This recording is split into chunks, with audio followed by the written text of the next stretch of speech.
welcome back to another episode of the Full Fledged Podcast with your hosts, Justin Mulvaney and Brooks Benson. Brooks, say what's up. Hello, everybody. This is a new intro for Justin, so trying to get used to it. I don't know why this week, I've done less this week at work than I've done any other week at work in the last 5 weeks. And I'm more tired this week, so there's a little bit of insomnia going on, I think. Oh, yeah.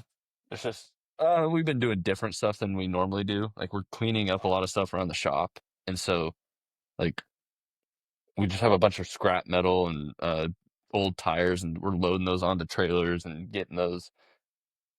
I don't know. We're taking them to scrap yards and tire disposal recycling yards or whatever, and it's just I don't know. Maybe it's just I'm not used to it, and I am as tired or more tired from it. I just don't realize it. But anyways, it's weird. Take an energy drink. Oh, I have one every day. It's probably not the most healthy thing, but I have one every day. A Jocko Go. Jockos are good, though. Yeah, they're He doesn't put a lot of crap healthy. in them. They're pretty healthy for energy drink standards. They're probably the healthiest. They are only 90 milligrams of caffeine. I wish I have a whole case. Well, I bought 4 cases at once, so it lasts me over a month. 4 12-packs. Anyways, I've got a whole bunch in the garage. Anyway, back to what I was saying. 90 milligrams of just caffeine, but you get energy from all the other stuff too. So it's they've got B12 and I don't know, all sorts of other stuff that are things that give you energy, not just straight caffeine. Because you get some other energy drink. I was doing Bucked Up for a little bit, and those are 300 milligrams of caffeine on top of whatever else they put in there. I was whoa, yeah, 90 milligrams of caffeine, better. And then also they just have healthy stuff that gives you energy. I don't get as much crash, I would say, from these. So there's the plug for Jocko Go. Those are good energy drinks. Good. They are.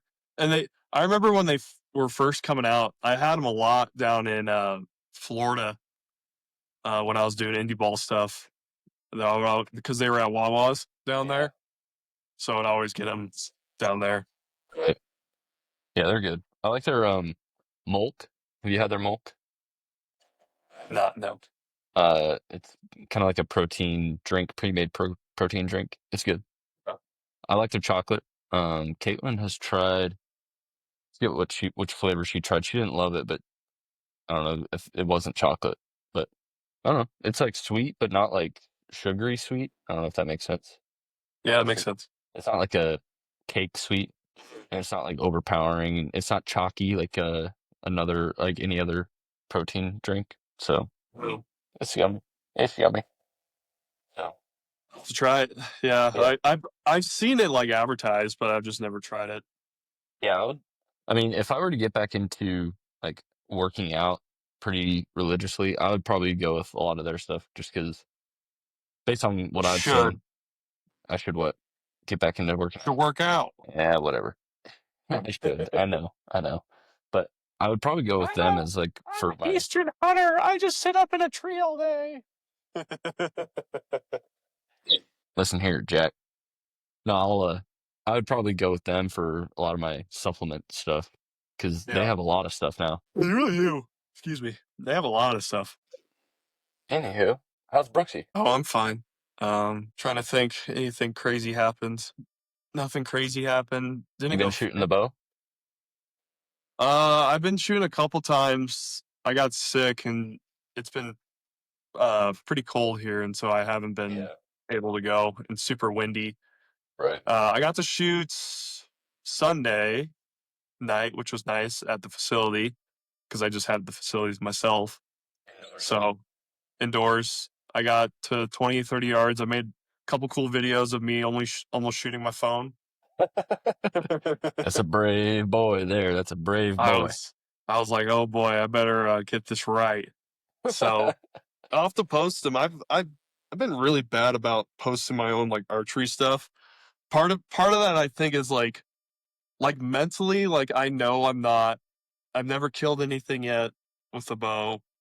I've never done like a competition or anything yet, and so like mentally, I'm like, I shouldn't post this. Like, I'm just a freaking wannabe. Like imposter syndrome. Yeah, like literally imposter syndrome type of stuff. And but I just need to post it and just and Well, I mean, everybody uh starts somewhere, and like that's kind of yeah. the path you're kind of starting to go down is creating content for outdoor stuff. So it's like Mhm. everybody starts somewhere. Yep. Yeah. So I just need to start posting it. Um, Ted and Ted and I we shot some content not this past weekend but the weekend before at the range, and well we we s- we shot our videos of each other shooting, but I have his videos and he has mine. So we're trying to like swap them and keep the quality at the same time. Yeah, tough. No, it's very difficult. So I think well, so next time we shoot, we'll probably just do the whole Give me your airdrop thing. phone. Oh yeah, Yeah, so that. or yeah, in that too. It's like, hey, just give me your phone, love. That way. Yeah, because like I look at his videos on my phone, and I'm like, oh, wait a minute, those are way better quality than the Yeah. ones you sent me. Oh. Because I think at first we tried to do like a Google photo Mm, link. yeah. That didn't work. And then I made a shared album on the iPhone. And it was better, but then I realized I was like, no. And then I sent him his on like an iCloud link, and he said it looked a lot better, but he hasn't set mine yet. So that's okay though. I'll be patient with it. Yeah, that's But funny. yeah. So man, the world is.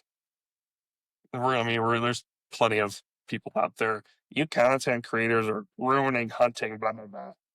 Yeah. And it's like, well, if you show the area you're at, yeah, you ruin that spot.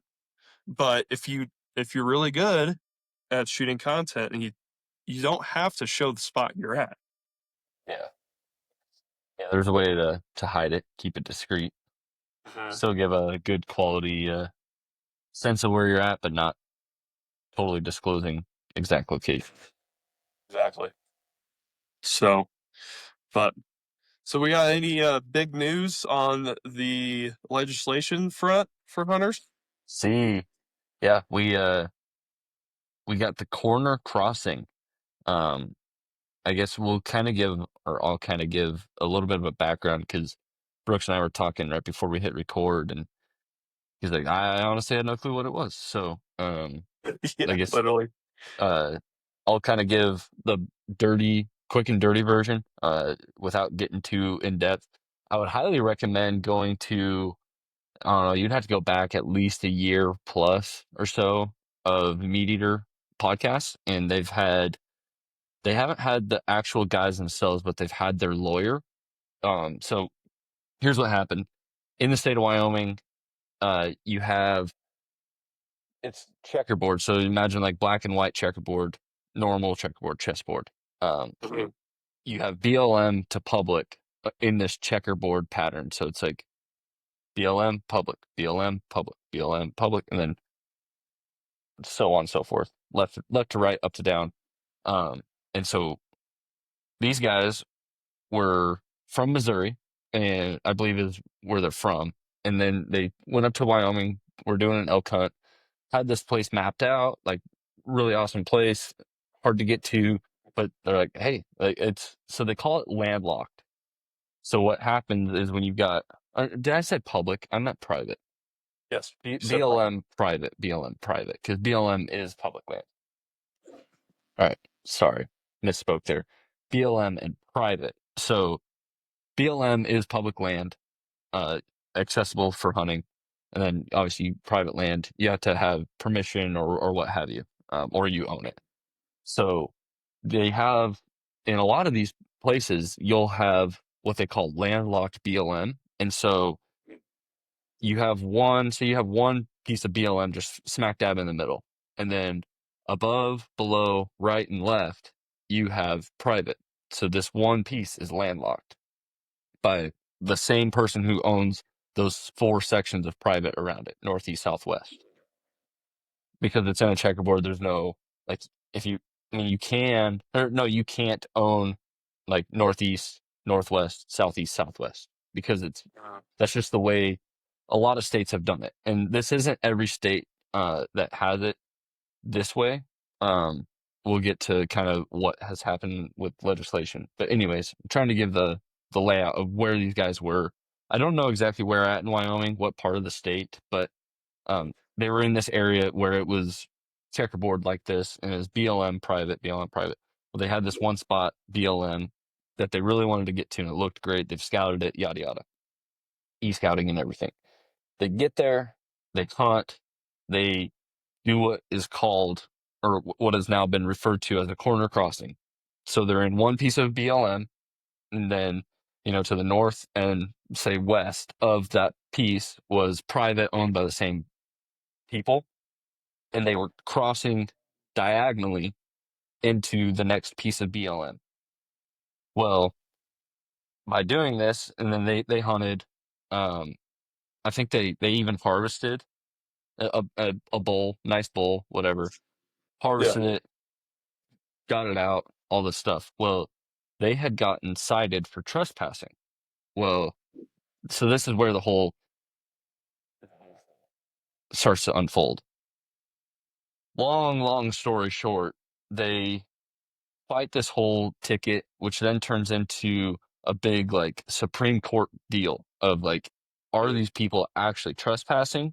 Because you start talking about, okay, they didn't physically touch the land that these people own because it was on a fence or whatever. And so they don't physically touch this land, but they cross over the airspace. And technically, when you're talking about when you own a piece of property, you own everything below it and everything above it. So you technically own the airspace. And then there's like a certain threshold because otherwise airplanes would be trespassing all the time and yada yada. So there's a certain threshold.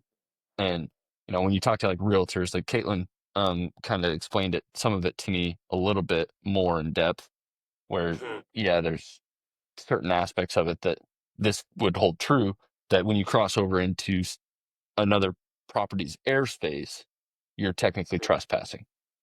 So they tried to fight that angle, these landowners, because what was happening was it was a private ranch, and they like outfitters owned it and ran it. And so these uh these um guides for these outfitters came up and approached them and said, "You guys are trespassing. You're not supposed to be here. We own this land." They're like, "No, you don't own it. It's BLM."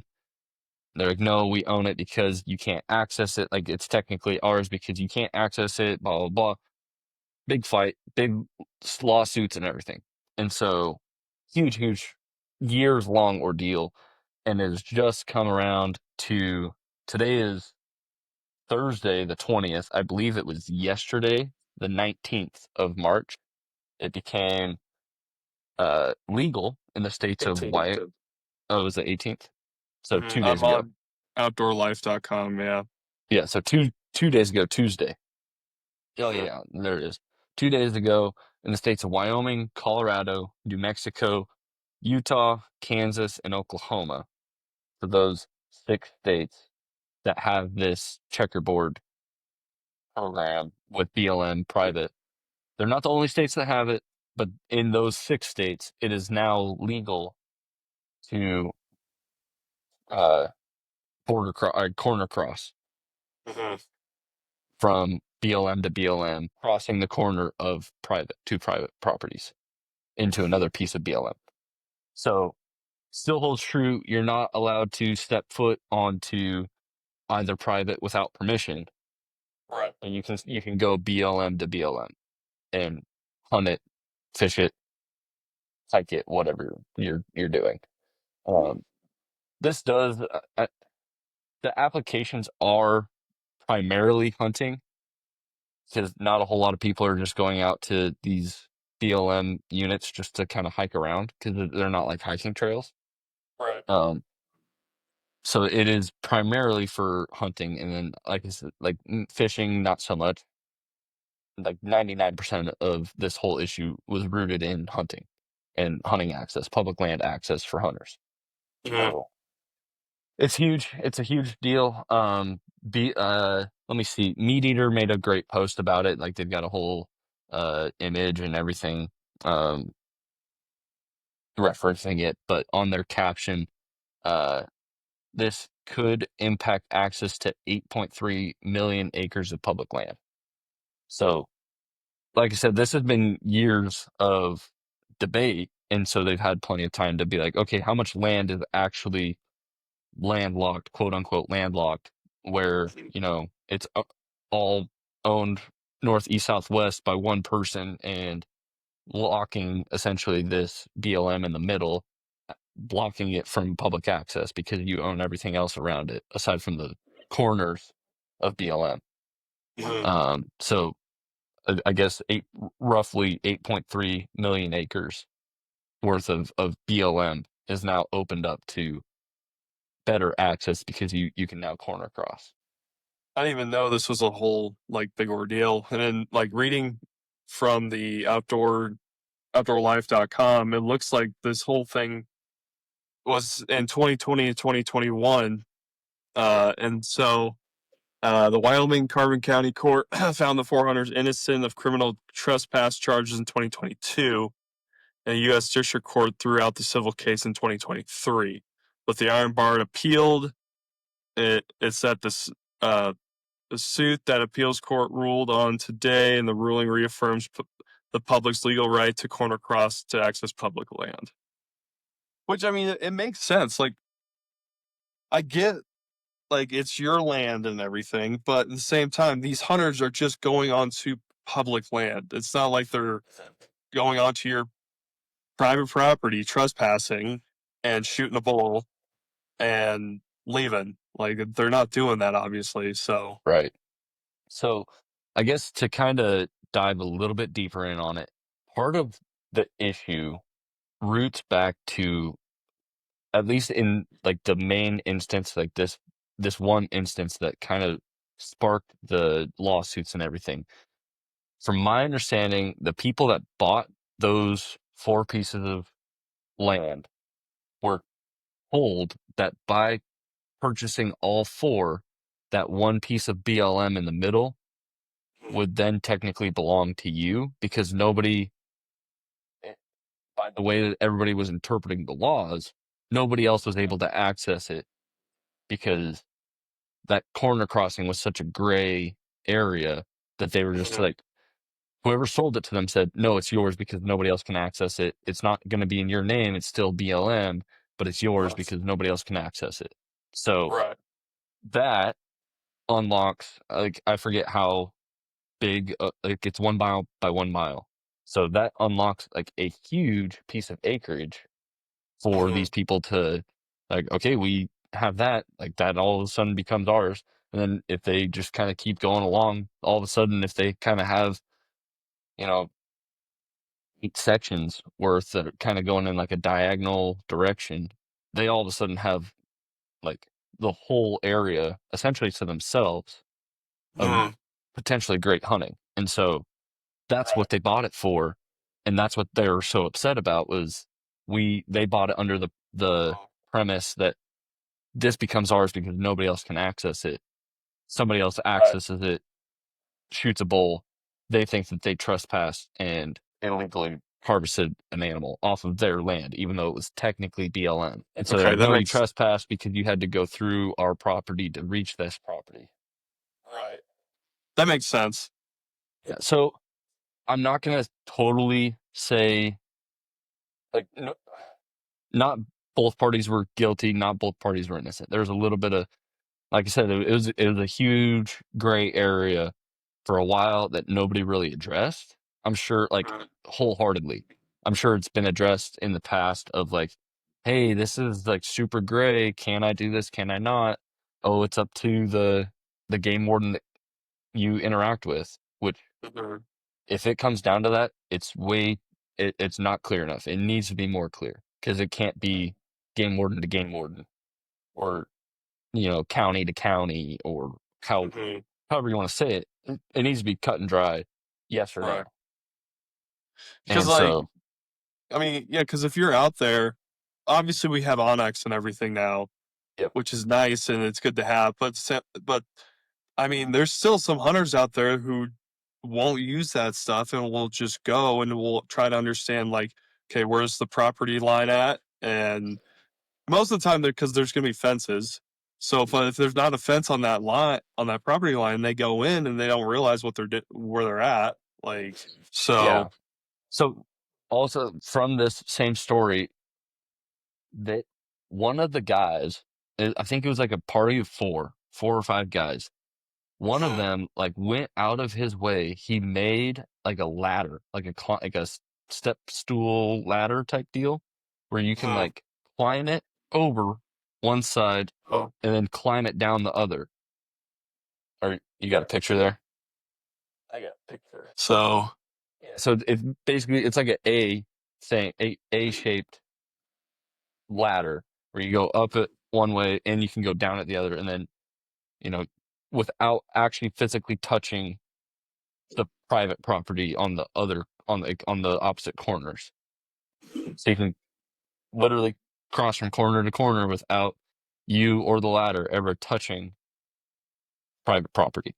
And so by them doing this, they felt that they were a-okay, didn't break any laws. Well, then you're like, oh, you crossed over my airspace, and that's where it started to turn into more issues, more lawsuits, and so no, I mean, it's all public land that they were arguing over, and I get, and so that there's a whole nother point to be made that these people who bought it now, if they were lying, it's a messed up lie, but they were told that they were sold this property based on the premise that by buying it, they get exclusive access to this BLM. If that's the case, they need to sue that realtor, I think, is what yeah, people have been saying. It was like, that's false. That's a false claim. I don't know the legal terms of it, like selling them for something that you don't actually get. right, False yeah, advertising, essentially. yeah. They could probably get that realtor for it. Yeah. But I mean, like I said, that's a whole nother issue that we'll see if anything comes of that. I don't know if it'll make headlines the way that this all has, but Mm-hmm. you know, in my opinion, the hunters that initially were accused of trespassing and sparked all this controversy, I feel like, I mean, they went out of their way to do their best to not even touch private property. They handmade a ladder, like welded it themselves, put it all together to intentionally never once step foot or touch it with their finger, private property. Right. Like they went way out of their way to make sure that they did not touch private property. Mm-hmm. So all the credit to them. In my opinion, they did everything that they could think of that they felt was right, and I feel like a majority of people felt and still feel is right. And obviously now it's legal, totally legal. I mean, I'm not saying everybody needs to go make their own ladder, buy a ladder that does the same thing, but you're able to now cross from corner to corner, Mm-hmm. and it's all because these guys did it right. Had they had they done it kind of by the book and kind of bent the rules a little bit, I think this whole thing goes differently. Yeah, I could see that. Whereas Uh, they stepped foot, they kind of went around, we stepped on the property for, three or four steps each and then crossed over back into that other BLM. It's like, okay, you technically trespassed in order to access it then. And now it turns it, and this whole thing would not have been what it is now if they would have gotten or gone about it that way. yeah, no, I agree. So at least they at least they did it the right way, and it helps all of us. Oh, no doubt. It's definitely it's a Western thing. Those Western states have it way more frequently, having BLM and BLM, Bureau of Land Management. It's a one of those three-letter government agencies that, whether you like them or not, most of them, I don't know, they're supposed to do good things for the public. as far as BLM, it's supposed to be good for the public and provide public access to, or provide public land access to the public. Yeah, it's a good one. Yeah. It's a good one. So I don't know. We'll see if other states. I'm kind of going through the comment section in just on this one Meat Eater post, and people are like, "What about Montana?" Montana's the big one that they have BLM, and like I said, there's other states that have this checkerboard program with BLM and private, but they haven't made it legal yet. I'm not saying they won't, but so far these other states have not done it, but a majority have. So I don't know. I feel like I've heard that Nevada is a state that has a lot of that. Idaho maybe also. Yep. Let's check. I'm going to look at Colorado BLM map. All right. I think Colorado is pretty. Yeah, they're definitely not squared off. Yeah, definitely not. Doesn't look squared off to me. If I'm being honest. Yes. Sorry, I was rolling. You're good. I was like, They've got like sections that are not perfectly square, kind of rounded. yeah, it doesn't look like, because like there's just a bunch of. I would have to send it to you, but yeah, it's definitely like BLM land is dependent on. I don't know if I should say dependent on, but it's not squared off. We'll just say that. I don't know. I'm pulling it up to just the BLM website, and I'm just gonna zoom in on some states here. I guess I could have gotten that. States. Colorado. This is super great podcasting. We're doing great podcasting right. Great podcast, and sorry, folks. We'll cut out the dead portion, so we're fine. Yeah, so like especially when you get into Wyoming, there is like it's a true checkerboard, and it's like through a whole like it almost looks like a river of BLM access. We're on Utah has some sections that are checkerboarded. Nevada has sections that are checkerboarded. Let's see up here, Boise. That means Idaho. I'm not seeing the same idea there of checkerboard. Montana has a bunch of checkerboard. Where are you seeing this? Where'd you go under? Just on, well, I went to the BLM.gov. I'm on the website. Yeah. Experience.arcgis.com. And then pretty much everything that's yellow. Wait, where'd you? I'm confused. So from the BLM.gov website, you click on like the map, and it says it opens in a new window. Goes to a new window. Map. Where's the map? I was like right there in the middle. Free mapping. Explore BLM lands with the National Data Map Viewer. BLM.gov/map.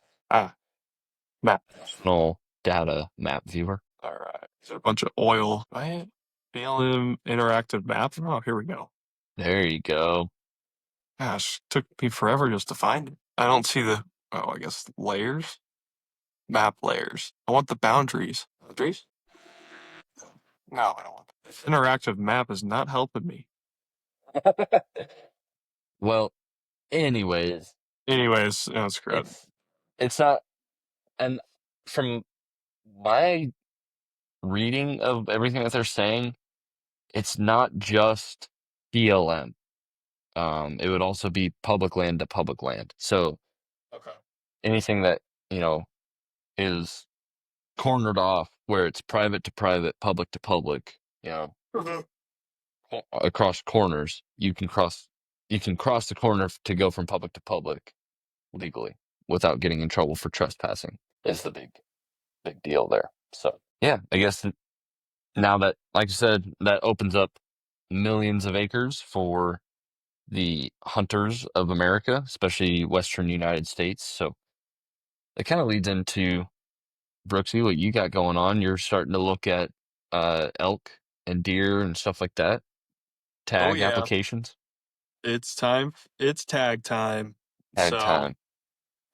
Yeah, the first draw it ends, or for the first draw applications, it ends on April 1st at 8 p.m. So I gotta buy my small game license still, and the fishing my fishing license still. Like, you can buy the combo for like $60, and then you're able to start putting in for tags. So I'm trying to like I already have. I'm already just gonna put in for a preference point for elk. I'm just gonna go over the counter, so I'm not worried about that. But for deer, I'm looking at because that's rifle Yeah, muzzle that loader. unit that you're talking about east of I-25 and south So of I-70. yep. Um, I don't know if it applies to deer. I know they used to break up like deer or goose and duck and goose, waterfowl and stuff like that. They used to break it up kind of quadrants of north and east of 25 and 70 and south and east and yada yada. I don't know if they do that for deer. uh, I don't think so. Let me look. Mostly just east west. Because basically, Mostly east for I west. guess people that aren't familiar with Colorado, I-25 is the interstate that runs north south. West of it, well, basically, as soon as you get west of I-25, you're in the foothills and the mountains. And then once you get east of I-25, you're on the plains. So it makes sense. Like it is a good boundary It is. reference point. So Yep. Yeah. So yeah, this unit it's my coworker's land. It's on the eastern portion of I-25, and they have a either sex uh, archery tag for mule deer, and it runs from October 1st to the 24th, November 5th to the 30th, and December 15th to the 31st. So that's a lot of time to get a deer in. right. So that's the one I'm eyeing right now because I could literally sit in his backyard because his backyard backs up to a lot of acreage, um, and just sit and wait. Yeah. There's a lot of big bucks out there, Yeah. so I'm gonna get that, and then I'm thinking of doing an antelope now. With antelope, what's the? I was looking at it last year. I can't remember the website now. It's where it's like Airbnb for hunting land. Um, so this website, I can't remember what it is. Maybe here, let me look at Airbnb Share our land. for hunting. Oops. So no, at one point there was like a in theory website app type deal that you could go in and just say, I am this type of hunter, fisher, outdoors person, whatever, and I'm looking for this type of land and I'm willing to offer up these services. Like I can do manual labor, operate heavy machinery, yada, yada, yada. Um, I'll, I'll trade that stuff for permission to hunt your property. And it was all just like through this website where you could just like have people reach out to you. Like you just kind of, it's almost like LinkedIn or whatever, where you like put out your profile, like this is what I can do for you if you let me hunt your land. And then landowners can go on there and be like, oh yeah, I don't mind having hunters. I need somebody that can run a backhoe or whatever. And it's like, oh, this person has experience running a backhoe. Sweet, Mhm. you got permission if you can help. But that sounds like it might be different than what you're. Yeah, it's you just buy like per day. So like I was looking at like antelope hunting last year, and it was like $50 a day. You could hunt on this person's land. And it was kind of like an Airbnb setup. I can't remember what it's called right now. I'll find it. I'll figure it out one way.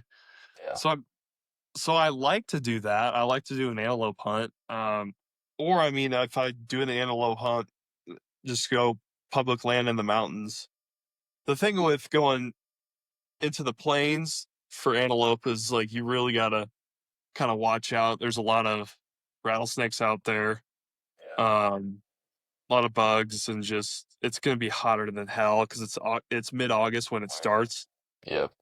Um, so that's like the one thing I'm kind of like, should I just go into the mountains and try to find pronghorn, or do I really want to go out east and fight against rattlesnakes and all that? So Yeah, I mean, so antelope is more of a plains animal.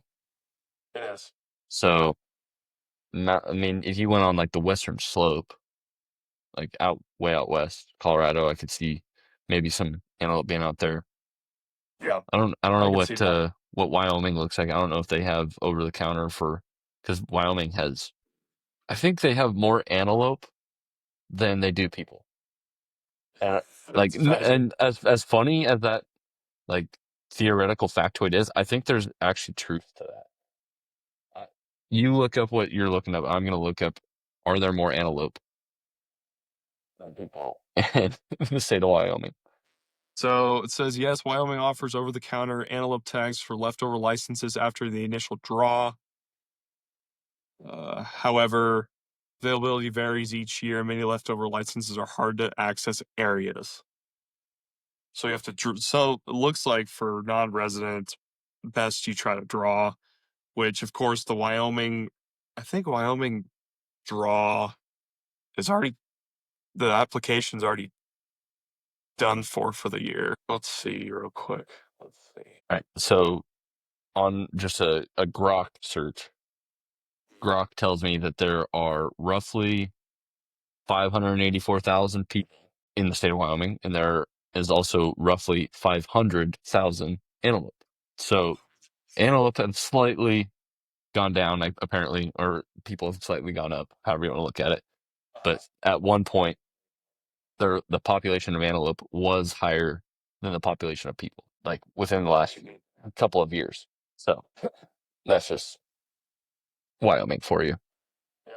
Here we go. Application dates and deadlines. So antelope. Okay.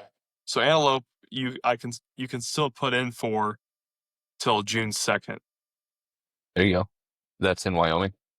Yep, Wyoming. And then elk for non-residents, close date was January 31st. If you're a resident, you got till June 2nd.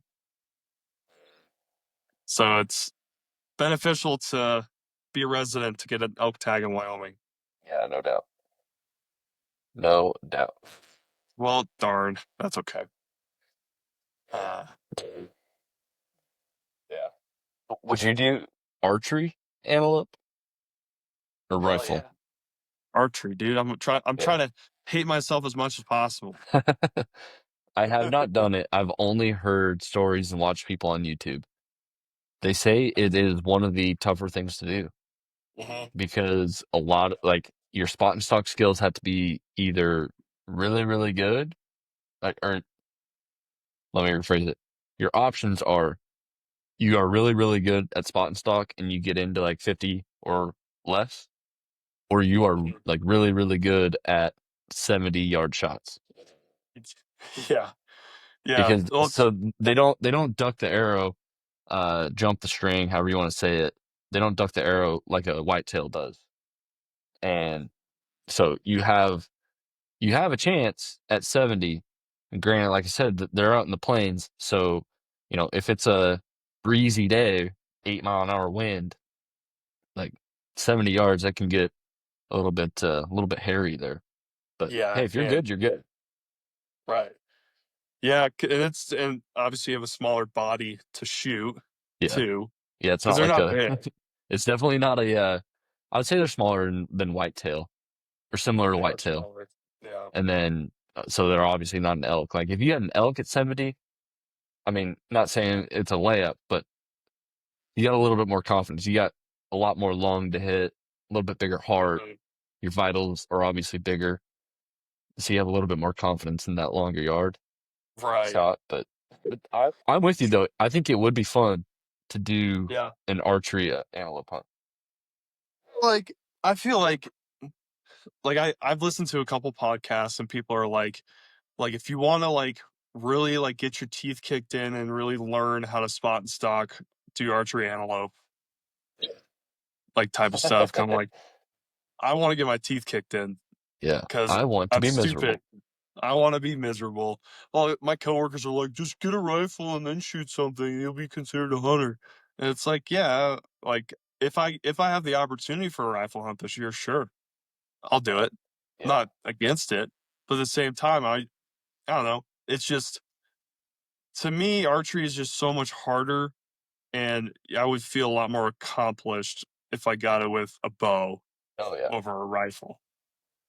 Yeah. Tanner had alluded to that too, of like, because he basically grew up rifle shotgun only, and so never really dealt with a bow. And getting his first deer this year is like, it's just a whole different experience. And you know, I was the same way. My first archery kill was like, yeah, that is just a totally different experience because, you know, up till that point, all my experiences were, you know, my dad would hunt deer with his bow, and so I never really was part of that.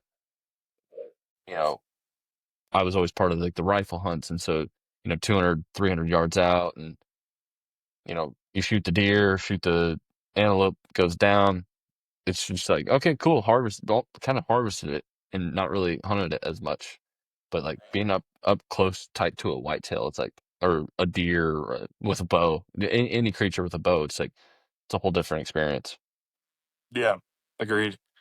And that's not us talking crap about rifle hunters, people. Calm down. All five of you who listen, like, calm down. All right, well, what speaking of that, real quick, what's our highest viewer viewership so far? I'll pull it up. Last I knew, we were like in the teens. Oh, we're getting up there, guys. 10, 10, 16. Okay. Logan Heffelbauer, all of his episodes just tend to do well. Shout out Logan. Must be nice, Logan. Jeez. Yeah, nice. He's got people that love him. He's got people who love him. Our episode with everyday carry, concealed carry, that got 20. That's not bad. Uh, we talked new bows and starting an at-home archery shop. Episode 12, that got 19 views. This is just on Spotify, or Sweet, plays, sweet, sweet. rather. That's just on Spotify. YouTube, 13 on episode 30, 14 on episode 25.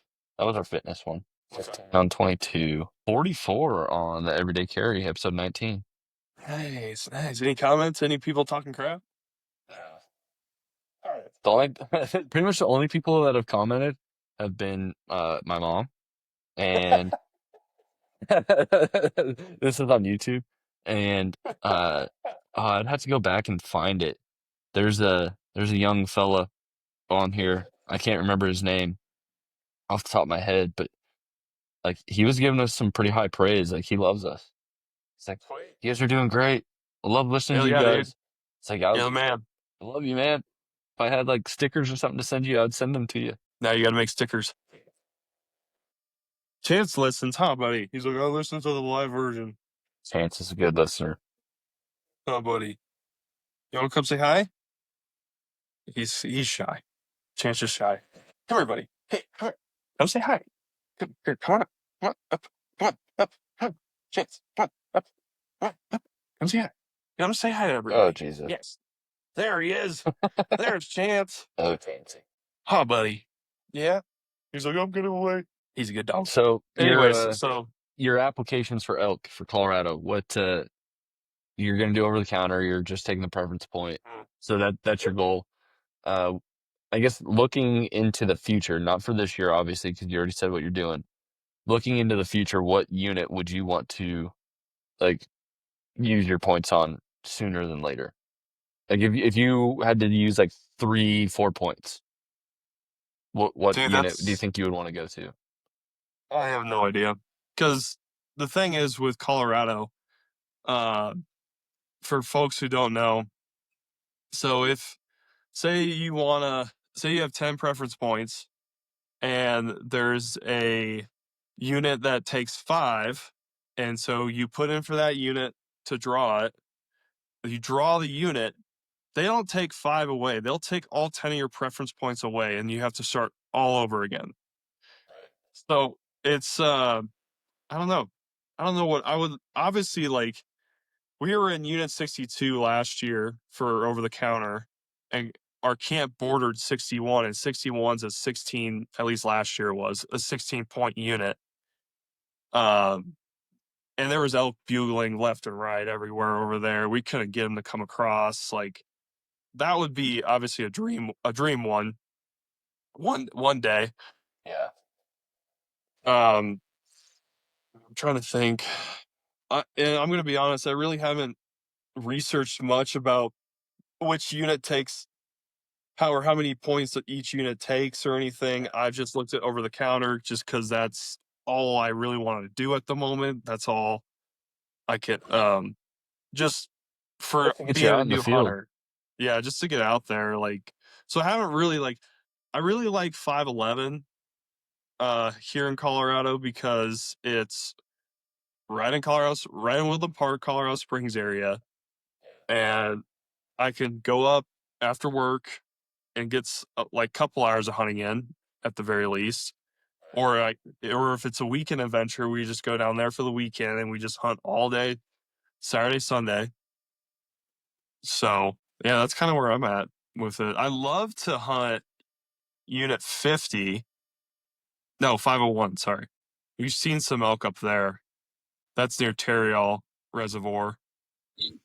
Trying to think. And then there was where is it? Unit 49. That one, we went deer hunting in that one back in October 2023, where we saw tons of deer. And Aaron and I have that video posted on YouTube, and there's a lot of comments of how Aaron is a terrible hunter and he's blind. How dare you Uh-oh. muzzle me, the camera guy, which he never did. I'm pretty sure he never muzzled me. But Poor Aaron getting bullied. oh, he got bullied hard. I'm pretty sure he was like, I don't want to post anything else after that. And I was like, yeah, it comes with it.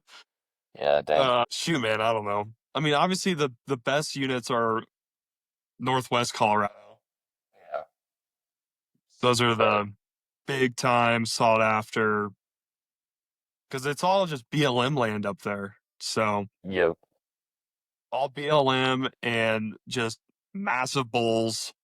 So, but those are like I would have to. I think they're 20 plus point units. Like dream hunts. Save everything Literally, for those. yeah, literally a dream hunt type of thing. I don't know if I can. Let me look at Colorado units. There's a was it Huntwise or is it Huntwise app that does they help you with like draw odds and stuff like that. So if you put into the app like what units you want to go to potentially or like what you're hunting, and then like, you have X number of points to spend or to use. It'll tell you, okay, like your best odds are to go to like try applying for this unit, try applying for that unit. Uh, I yeah, I mean, think I'm. I haven't used it, but I don't know, might be worth a look for some. I think I might try it at least because the membership there's a pro and elite level. Pro level is $4.99 a month. Oh, when billed annually, what's the monthly? Okay, so yeah, so they really make it cheap if you buy it annually compared to monthly.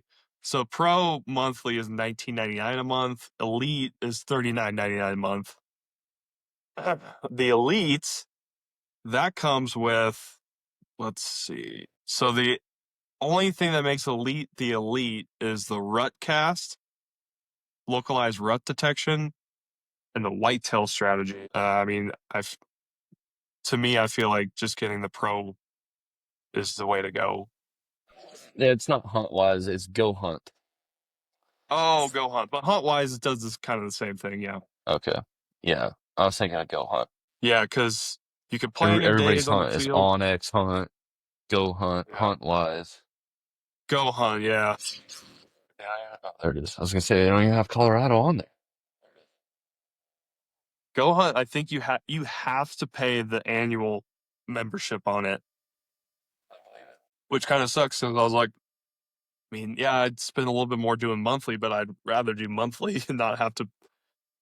Cause let's see, Go Hunt is what price? Join now. The fact that they don't have just the pricing out. Oh, there it is. for just $14.50 a month, billed annually at $170. Yeah, that's it. You can't do it monthly, which kind of sucks, but oh well. Maybe it's I worth it do. for people that hunt like multiple states to put in, you know, Yeah. Colorado, Wyoming, Utah, Kansas, because like you don't, if you're not a resident in Kansas, you got to draw for whitetail. Just to be able to use all of those, it would help. Like just because they tell you what points to use and where for your best odds of drawing for where you want to go. So Right. I haven't used it. I've heard good things, but I don't know for people that are like wanting to get out and hunt multiple areas and have higher success, at least with their draw odds, maybe it's worth it. $170. Once I'll probably eventually purchase it, just not at the moment. Maybe not this year, but uh, maybe when I start looking into hunting other states again, like if I start looking at going back out west, I'll probably start Right. looking at doing that. Yeah. Which makes sense because you got to come out west. Gotta. Yeah, I want to get back Yeah. out for an elk hunt. That'd be fun. I Yeah, really, that'd be a lot of fun. I really wish Colorado would have some sort of legacy tag or license fee between somewhere between resident and non-resident. If there was like a legacy rate, Yeah, I agree. That like if that you would be if you were nice. born in the state of Colorado, it should cost you less. Even though you don't live there now, it should cost you less than a non-resident. Yeah, 100%. I That's agree. one thing Tennessee does that. I mean, it doesn't impact me directly, but I think that's a great thing. Like bring your people back to hunt. Hmm. Yeah. In Tennessee, they only draw for elk out there, right? That's the only species that you like have to draw for you to hunt it at all. There's special draw units for like not necessarily units, but quota hunts. You get drawn for quota hunts in certain units and management areas. You draw for those. You draw for elk. You draw for uh, duck lines and stuff like that. But yeah, it's not quite the same.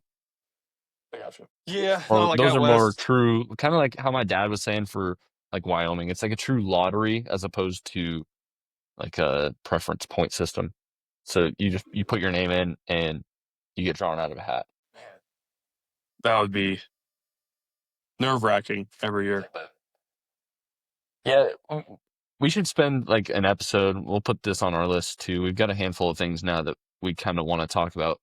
Talking about draw odds. Maybe that's more of an episode, more record it more recent in the short term, upcoming. Draw Mhm. odds in certain states and how different states work. Like it'd be nice to talk about Wyoming, maybe Utah, Colorado, just because those are close to you, Kansas, how those draw odds work, how the draw odds for Tennessee work for elk and such. And Right. Yeah, I'm down to do that. yeah, that'd be a fun one to talk about. That would be. Yeah. So, all So, right, man. Well, you got any closing thoughts over there? uh, I don't think so. I need to We start covered working quite a on bit. my. Yeah, we covered a lot, which is good. I don't know. Senate Bill 3 is going into the House floor for debate tomorrow, I think. So Which one is that? the ban all firearms crap, Yeah, hopefully that gets shut down pretty fast. it's not looking good, if I'm being honest. Well, maybe we'll do a follow up on that one once once the dust settles on it a little bit. We'll Maybe come see. I next mean, week. there's a lot of people calling senators and everything, emailing them. I've emailed senators. Yeah, Um, there you go. Doing your part, Brooksy. That's good. who knows if they listen? You can only hope. Yep. These people suck here in Colorado. But other than that, I don't think I got anything. I think we're good. You got anything? I got nothing. I got nothing. Brooks's arrows are close to done. I had a little oopsies on my math on how many fletchings are required to purchase when you want to put 4 fletchings. on an arrow. 4 times 12 does not equal 36. We'll just say that. So those will be done and shipped to Brooks shortly. So we're looking forward to that. Yes, very excited. Brooks and Tanner are getting a full-fledged Christmas in March, maybe April, depending on how long shipping takes. Is that a hat? I don't know what it is. Do you like my new hat? Nice hat. Yeah. If anyone follows First Form or Andy Frisella, that's his the buffalo hat. Pretty much it's like you're not a Republican, you're not a Democrat, you're American. Simple as that. I like that. That's good. It's a good final note there, Brooksy. If you're an American, you're the Buffalo. You're part of the Buffalo crew. Yes. All right, man. Well, we'll wrap her up there, and appreciate you guys listening. Like, comment, subscribe, and we'll catch you guys on the next one. Later.